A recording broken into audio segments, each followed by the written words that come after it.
Hi, and welcome to the Navigating the Education and Employment Pathways in Australia. This program is brought to you by the City of Casey. We understand that the education and employment systems in Australia can be very confusing for many people.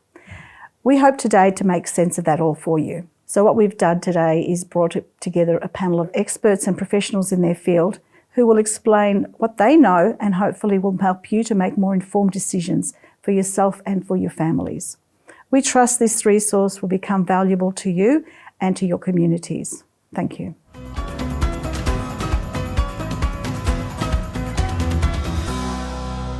The education system in Victoria can be extremely complex, so I'm going to outline how that actually operates. And then we'll talk a little bit about the employment space as well. Initially, students go through to a primary school from foundation through to year 6. So this is usually a 5-year-old through to about a 12-year-old. And the education provided in those schools is pretty much the same in every school. Once students finish the primary school, they will then transition into their secondary school. This is a year 7 through to year 12, or about a 12-year-old through to 18. From years 7 to year 10, it's pretty much the same at every school, and there are options of courses that students can select. Once they've finished year 10, that's where it gets a lot more complex and a lot more decisions need to be made. Students, as they enter that year 11 and year 12 space, can select up to 70 different courses, as well as 50 different language programs. But not every school offers anywhere near all of those programs. So it's dependent upon the school and what their students have and what their teachers are able to actually deliver. When you're selecting your senior secondary or your year 11 and 12 subjects, you have 2 different options at the moment. You can choose a VCE program, which is primarily academic and usually has a pathway through to employment, TAFE, or higher education / university. The other option is what we call a VCE vocational major, and this is a lot more hands-on and usually has a pathway through to either TAFE programs, employment, or apprenticeships. If you're going down the academic path with VCE, you can do it as either a scored or an unscored program. What this means is that if you're doing it as a scored program, at the end of your studies, you will receive an ATAR. This is a number or a ranking that gives you the opportunity to apply for university programs. It's a number as a maximum that goes to 99.95, and it essentially ranks you as a student or your child as a student on where they are across every student in Victoria that undertakes the VCE. So if you achieved right in the middle as an average student, you would get an ATAR of 50. If you were the very best student in Victoria, then you would get 99.95. And those scores allow you to get access to a range of different programs, depending on your score, at a range of different universities and TAFEs across Australia. Once your child has their ATAR score, some people feel like they need to spend their ATAR. That means that if you get an ATAR of 95, that you might be looking for programs at universities that have a minimum requirement of a 95. My advice would be find something that you're passionate about, that you really love, and apply for those programs, even if it has an ATAR score of around 70. And those ATAR scores, they vary from year to year, depending on the university and the number of students that are applying for those programs. If you were to choose something that you're not necessarily passionate about, evidence shows that there's a lot more chance of those programs not being completed at university, meaning that the students would drop out after a period of time. And I, for one, have been there and done that. If your students don't necessarily want to go to university, then they can complete their VCE as what we call an unscored program. What this means is that they do all of the work that their fellow students would do, but don't necessarily have to go through the stress of sitting an exam. In addition to the standard subjects that students can select for their VCE, they also have an opportunity in Victoria to undertake what we call a VET program, or Vocational Education and Training. This is usually delivered by a TAFE or an RTO, and is usually a Certificate 2 or a Certificate 3, and it's an Australian recognised qualification.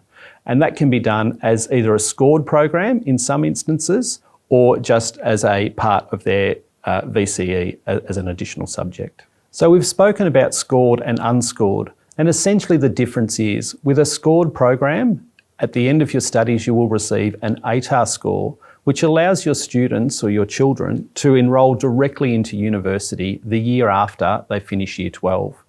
If they do an unscored program, this does not mean that they can't go to university, and students, anybody in Australia, can always go back to university for further studies, whether that be the year after with a gap year or potentially via a vocational pathway where they might go to a TAFE, do a diploma and then go directly into a second year program at a university.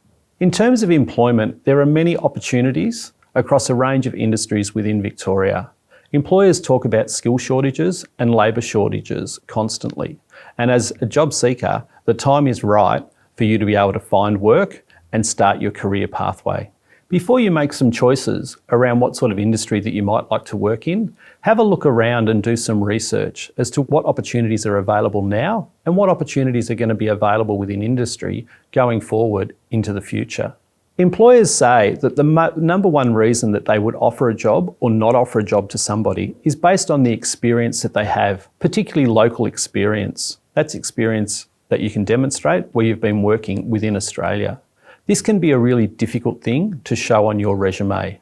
A few ways to be able to help you demonstrate that is to do things like being involved in your community, whether that's being at sporting events, being involved in community activities, as a formal volunteer, as an informal volunteer, and also doing work experience. All of those things help to demonstrate your capacity and your motivation to a potential employer in the future. The other way of increasing your likelihood of getting employed is to increase your level of education and training. This includes getting through and completing your secondary school, as well as going through to TAFE and to university with further studies. Generally speaking, once you get to a Certificate 3 level, which is around an apprenticeship type level, anything above that, there's a bit of a misconception that the more you study, the more likelihood there is of you actually being employed. The reality is that once you hit that Certificate 3 level, it doesn't change very much. So it's really important to consider something that you're passionate about, and that might be on the tools as a tradesperson, or it might be in an office-based environment or health where you do need to go on to university in order to work in that space. It really doesn't matter where you start. What it gives you is the opportunity to continue on your pathway. Evidence shows that young people at the moment are likely to have up to 17 career changes in their lifetime. So the opportunity to continue to study and train and develop your skills and experience is what's going to give you chances, options and opportunities in the future to make some career changes within your pathway. The other thing that's really important to increase your level of potential engagement within the employment space is your level of English language.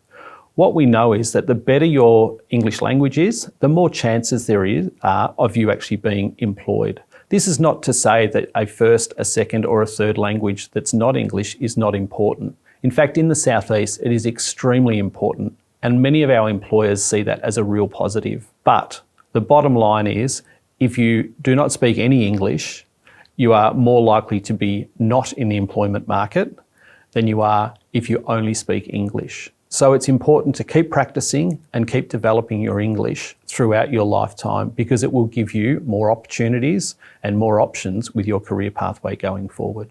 The final piece of advice really is to make sure that you can follow your heart and your passion. We spend about a third of our lifetime at work. So let's find something that we love and allow our young people to find things that they love. It will mean that they are much more likely to be successful in their chosen career and enable them to make some future choices and some really positive choices around where they head.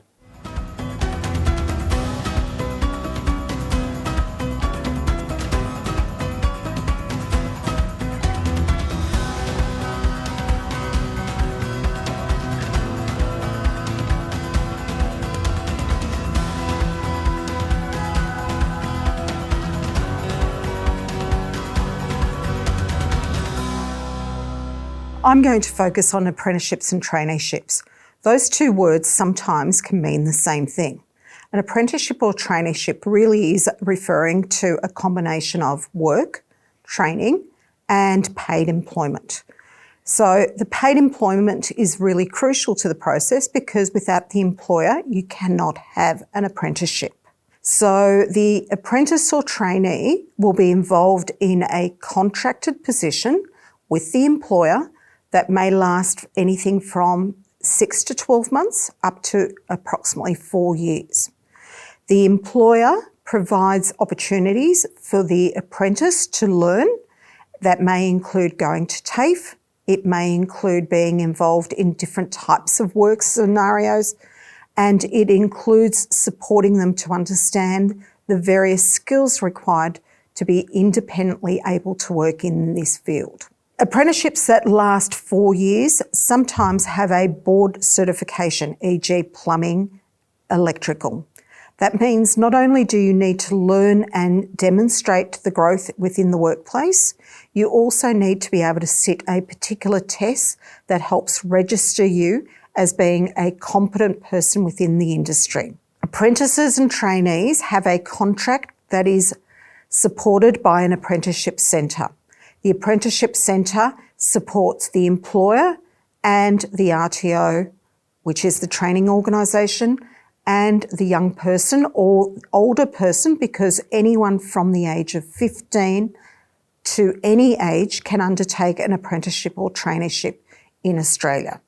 It is important to understand that the apprenticeship needs to be registered with the Apprenticeship Centre for it to be considered an apprenticeship. You will be paid a slightly reduced rate in comparison to someone else who may be working in the same field. But the reason for that is because it is a training wage rather than a wage for someone who is able to do that job. If your award has conditions such as additional payments for working in the evenings or on weekends, those conditions should transfer to you as you work your apprenticeship. An apprentice is able to access supports such as reduced payments for their car registration and a healthcare card, which means that they are able to access services at a reduced cost. Apprentices and trainees are able to start programs while still at secondary school. The Head Start program is one of the mechanisms which can support a young person beginning an apprenticeship or traineeship while in a secondary school setting. An apprentice or trainee is able to continue to work on those skills and may undertake a number of apprenticeships or traineeships over a period of time. And as long as they progress to a more complex skill set, e.g. most apprenticeships are at a Certificate 3 level. If they were to undertake a Certificate 4 apprenticeship or traineeship, that would be funded by the government. An apprenticeship allows you to earn and learn. That means that you are developing the skills that you need to work within the industry that you want to be a part of, but it also allows you to continue to develop skills into further study or even further progressions within the industry. It opens up an opportunity for you to understand what job opportunities exist and skills you, and it is an important part of growing. There are many apprenticeships and traineeship opportunities in industries that are what we describe as being in demand. So in the southeast of Victoria, the southeast parts of Melbourne, engineering, health are very, very large industry sectors, and there are many opportunities to undertake apprenticeships and traineeships in those fields. It is important to be aware that it helps you build the skills that you need to continue to grow in the industry. You may be happy with the role that you have at the end, or you may use the apprenticeship to continue into further study. Many Certificate 3 holders in early childhood education and care move on to undertake a diploma in early childhood education and care because it makes a positive contribution to the skill development and allows them to work in industry and work out exactly what role best suits them. Something to be aware of is that school-based apprenticeships are available to students while they're at secondary school. This allows a young person to combine an apprenticeship at a slower rate, or better known as a part-time school-based apprenticeship, in their chosen field, and use that towards their secondary school education, whether it is as part of their VCE or their VCE vocational major. Any student in a secondary school environment is able to combine a school-based apprenticeship, and there is approximately 130 approved school-based apprenticeships available. You could do things like hairdressing, information technology, childcare, engineering, diesel as well as light mechanical. You may undertake electrical, plumbing. The opportunities are many and obviously are dictated by your interest and the industry that you want to work in.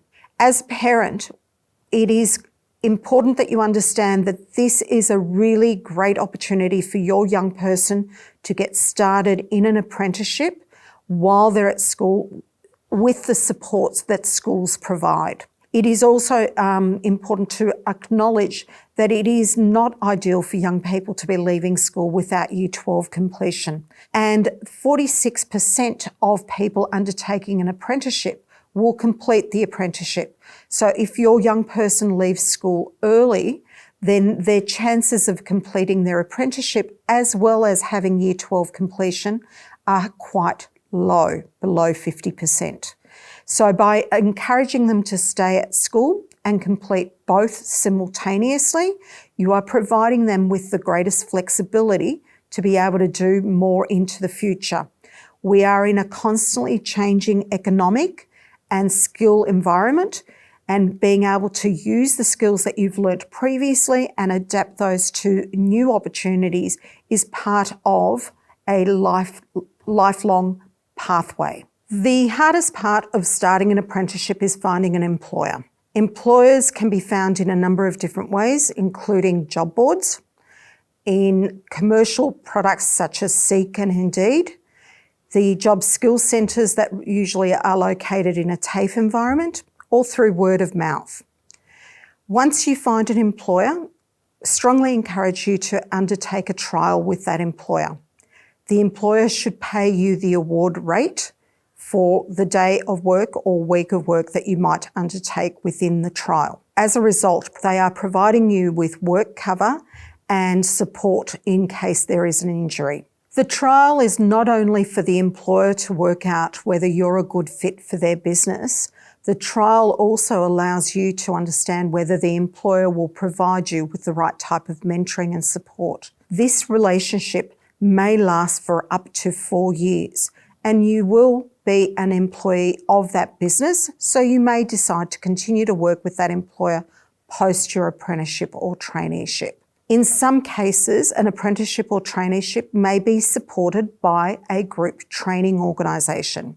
They are your employer and they will host you out to businesses. It may be one business or multiple businesses, but it is important to understand that there are two models of apprenticeships and traineeships in Australia: group training, e.g. they are your employer and you are hosted out to other employers, or direct employment, where the person who employs you is also the holder of your contract of training.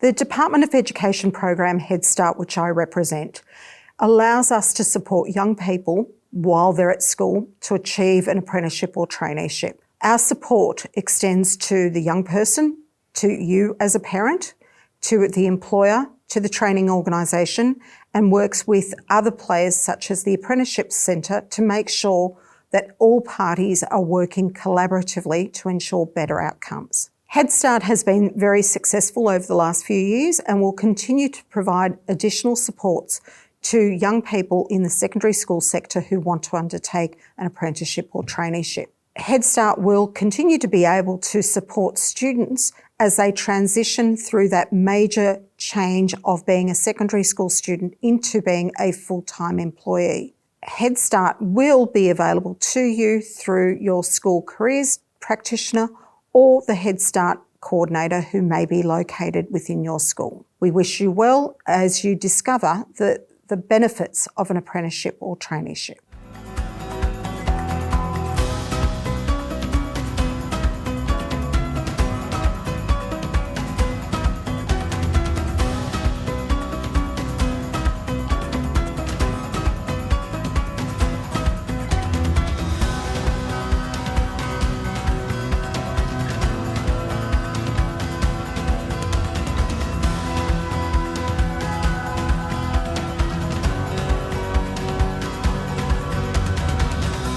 Wise Employment is a Workforce Australia provider. We're one of the biggest organisation in Workforce Australia in Victoria, with 16 sites across the southeast suburbs as well as the western region. We provide individualised case barrier management for participants in the generalist caseload, as well as the cultural and linguistic diverse clienteles and ex-offender cohorts. The clients are generally referred to us by Centrelink, and from there we'll be able to conduct the initial appointment with them to get to know the clients individually. Our goal and objectives is to be able to work with the clients individually to address their barriers to employment. That could be non-vocational barriers and referring them to counselling. It could be their limited language and literacy and referring them to English classes. We can also provide them with support to upskill and reskill if they're needing to change industries, and even provide housing support and referring them to the right organisations for that support. A high proportion of our clients are cold participants, and we are trying to educate them on how to settle into the Australian workforce. And that could be reskilling, upskilling, education and training, and even housing support, all in preparation for them to be ready to get work in Australia. During the initial appointment is the first time we get to know you and understand your circumstances. We go through a thorough appointment to go through a series of questions to get to understand you better.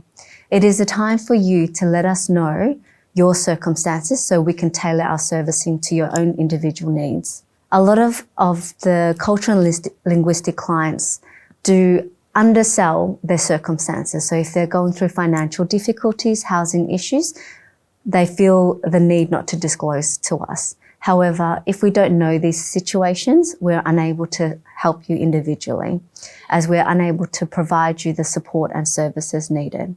During this appointment as well, we assist you with registering with MyGov if you need to. We can help you link with Centrelink, Medicare and the tax office. If you do require extra time to further understand how to navigate the system, as it can be confusing due to the language barriers or other barriers, more severe barriers to employment, we do have an on-site trainer that we can refer you to the training sessions, where it is a 2-hour time slot and you'll be able to sit in there and have the one-on-one support to better navigate the system. During this appointment, we also explain to you what is required of you while you're on a Centrelink payment. Not only that, but we will explain to you what you're expecting from us. And we'll try to get to know you and understand your circumstances so we can address what you're going through and work together on achieving those goals.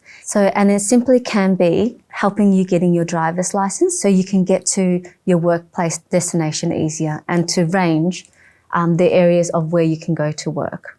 Also, it could be housing support, and we'll be able to refer you to the right organisation so you can get the support required for yourself. So this is the time. So please let us know what you're going through so we can work as a team to help you move forward into employment. Whilst receiving a Centrelink payment, you are required to meet your mutual obligations. And there was a lot of hypes and confusions on how you can do that.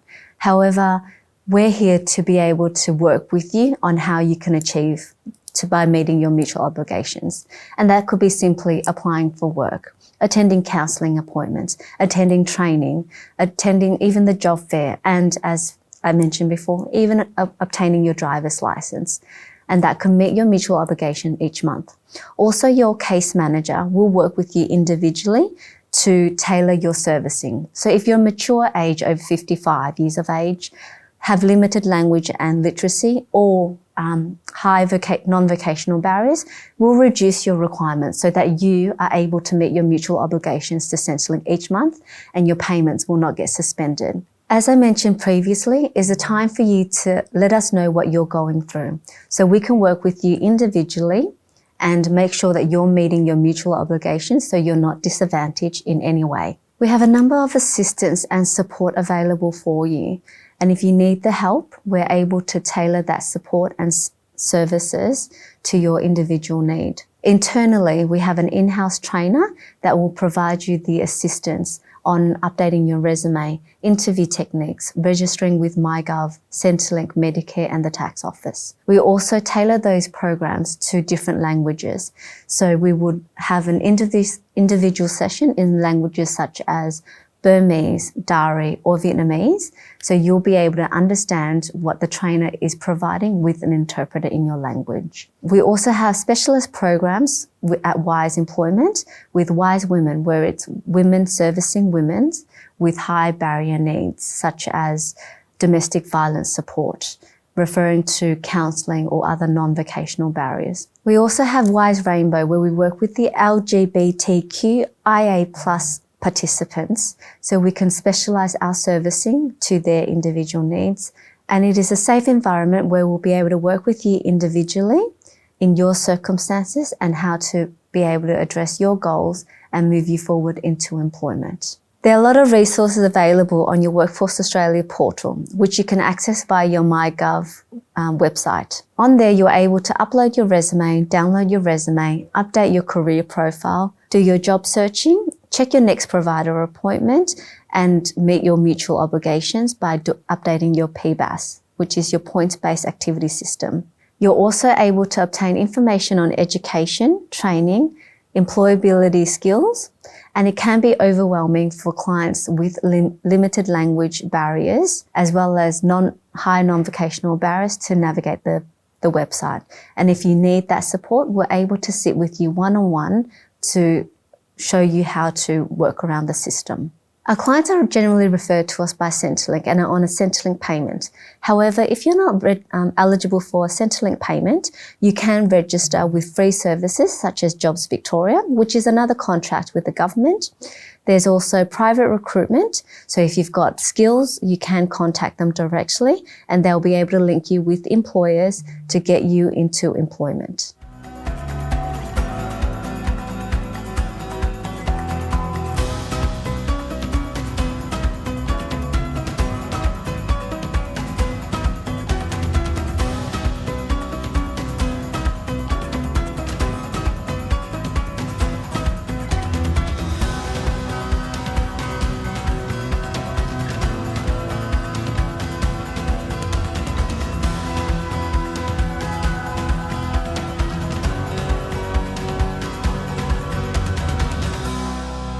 So I'm going to talk about different forms of employment. There's a few different forms of employment and different ways in which you can be paid for the work that you do. One of those ways is working directly for a business. Another way is cash in hand. And one of my favourite ways is what's called self-employment. So let's dive in to what some of those actually mean and what's involved when you have those different forms of employment and those different ways to be paid. Let's start with directly working for a business. So when you directly work for a business, there's a few things that you're really going to need to make sure that it's working right for you. The first thing that you'll need is an Australian tax file number, and this can be applied for through the Australian Taxation Office. The other thing that you'll need is to choose a superannuation fund. The other things that you will need is a bank account so that your employer can put your pay into that bank account. Once you have all of these things, it's really important to make sure that you know how much you're being paid for the job that you're doing. Different jobs have different pay rates, and these are things that can be found through the internet by looking up websites such as Fair Work Australia.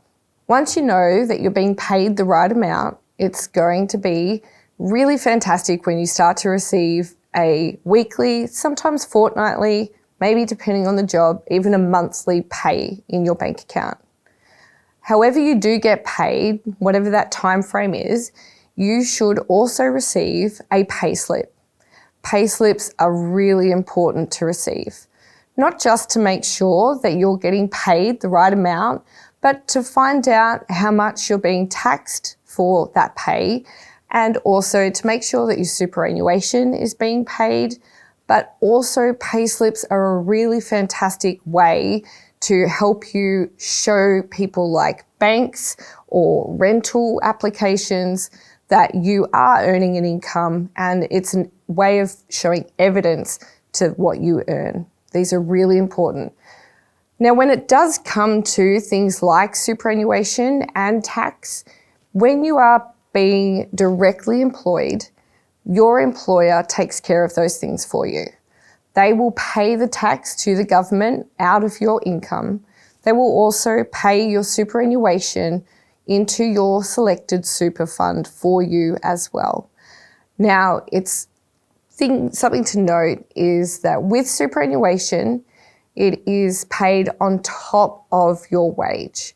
So when you go to find out what your wage is, please make sure that you understand what component is your income and what component is your superannuation. Another great benefit of being employed directly by a business is that you're also covered by what's known as work cover. Work cover is the term we use for the insurance businesses have for any employees who might find themselves hurt or injured.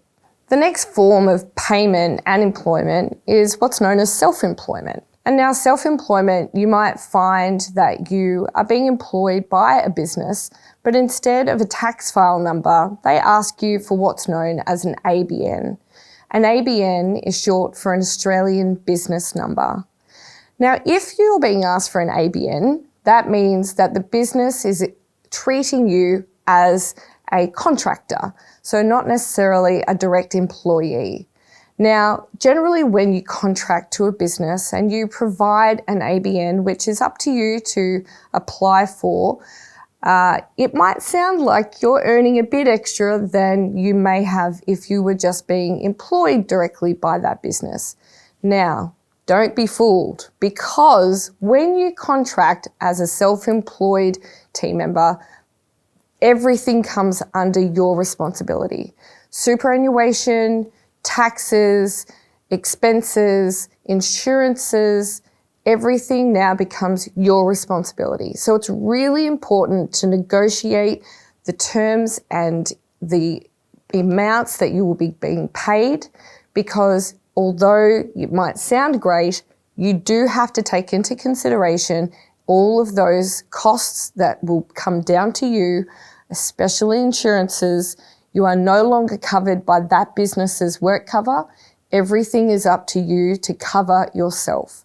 No one is doing anything for you. You have to do it for you. So yes, you might be paid at a higher rate, but that higher rate generally is to cover all of your expenses. So please take that into consideration. Also, in some jobs, you might also be asked to provide your own tools, to provide your own vehicles, and you need to take that into consideration when costing out how much you might charge as a self-employed contractor, because that again adds to the cost of the job. So take that into consideration if you're asked to be self-employed. When we talk about being self-employed, you might find that depending on the type of skill sets that you have, that this actually is the best option for you. Now, the great thing about being self-employed, as I could happily tell you, is that there are certainly some really fantastic perks and wonderful support systems available to you if that is the type of employment that you choose. One of the best support systems you can find is through the City of Casey or your local government. The City of Casey Economic Development Team are always on standby to help you understand what you need to put in place in your business and create that great support team for you to make sure that you don't feel like you're doing it on your own. So be sure to use the resources around you, get on the City of Casey website and look up self-employment and business or the economic development team. One of the last forms of employment and employment payment that we'll talk about is cash in hand. Now, although cash in hand in Australia is technically illegal, it is still available and offered. So it does come with some things to take into consideration before you take up this type of employment and this type of payment. When you take on a job that is cash in hand, you are not covered for anything. You will not receive leave entitlements. You will not receive a pay slip. You will not receive potentially fair pay. You will not receive fair anything. You are up to the vulnerability of your employer. There is no evidence of you working, and because you have no evidence of working, unfortunately, you then won't be able to apply for things through bank loans or rental applications, as all of those things require evidence of employment and income. So please be wary before taking any job that offers cash in hand. It does have more risks than benefits. And please, if you need any further assistance, speak to somebody who knows about employment services better.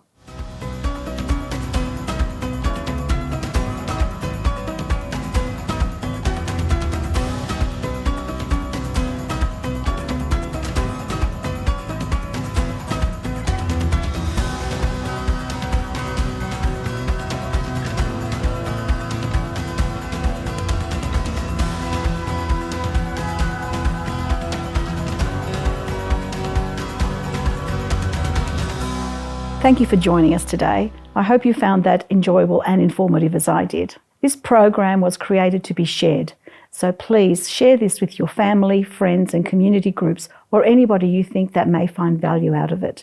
The City of Casey is committed to the well-being of its residents, and so this video is for your resource. For more information on these subjects, please see the links at the end of this video, or if you can't find what you want there, please contact your local council. I'm sure they'll be able to direct you. Thank you and good luck for your future.